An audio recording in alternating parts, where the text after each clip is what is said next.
South Africa's political and media landscape is once again under the spotlight as Patriotic Alliance leader Gayton McKenzie prepares to take legal action against broadcaster eNCA over claims related to his past imprisonment.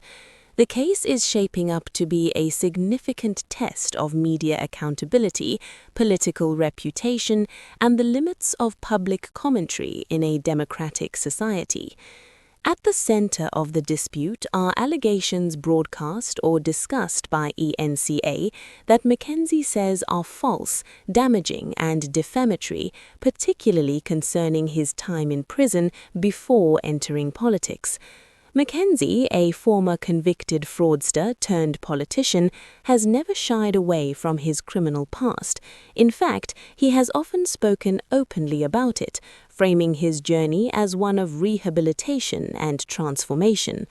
But now he argues that certain claims made in the media go beyond fair commentary and cross into what he describes as misrepresentation and character damage.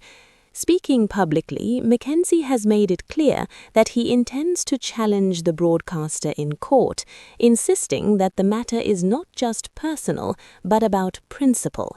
In his view, public figures should be scrutinized, but not unfairly portrayed. Here's what that means for South Africans. This case touches on a broader issue that continues to shape the country's democracy, the balance between freedom of the press and the protection of individual reputation. South Africa's constitution strongly protects media freedom, allowing journalists and broadcasters to investigate, report, and critique those in power. At the same time, the law also provides recourse for individuals who believe they have been defamed or misrepresented. Legal experts say cases like this often hinge on a few key questions. Were the statements made by the media factually accurate? Were they presented in a fair and balanced context? And did they serve a legitimate public interest? If a court finds that the reporting was misleading or reckless, damages could be awarded. But if the broadcaster can prove that the reporting was true, reasonable, and in the public interest, the case may not succeed. The political dimension of the case is also significant. Gayton McKenzie has built a strong political brand around authenticity, often positioning himself as a leader who speaks plainly and represents ordinary South Africans. His party, the Patriotic Alliance, has been gaining visibility, particularly in local government politics and coalition negotiations. Analysts say this legal battle could have both risks and opportunities for McKenzie. On one hand, taking on a major broadcaster like eNCA could reinforce his image as someone willing to stand up for himself and challenge powerful institutions. On the other hand, it could also draw renewed attention to his past, something that remains a sensitive issue in political circles. Media analysts, meanwhile, are watching the case closely. South Africa's news industry has long operated under pressure, balancing editorial independence with legal risks, financial constraints, and increasing political scrutiny. Cases involving defamation or alleged misinformation are not new, but they often raise concerns about press freedom and potential chilling effects on investigative journalism. Experts warn that if media houses begin to fear legal consequences for robust reporting, it could limit their ability to hold public figures accountable.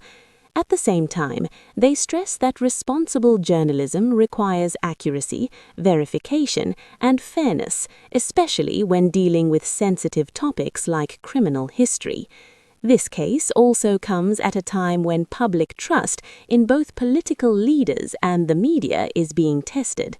In recent years, South Africa has seen growing debates about misinformation, political narratives, and the role of media in shaping public opinion.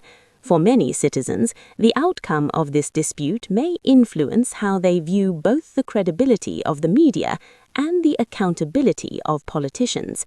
Another important factor is the legal process itself. Defamation cases in South Africa can take time, involving detailed examination of evidence, editorial processes, and intent. Both sides are expected to present their arguments in full, and the court will ultimately determine whether the claims meet the legal threshold for defamation. For now, the focus remains on what happens next. Will McKenzie proceed with formal court filings? Will eNCA stand by its reporting or issue clarification? And how will this case shape the ongoing relationship between politicians and the media? What is clear is that this is more than just a legal dispute. It is a reflection of the evolving dynamics between power, accountability, and communication in South Africa's democracy. As the situation develops, South Africans will be watching closely, not just for the outcome of the case, but for what it reveals about truth, responsibility, and fairness in public discourse.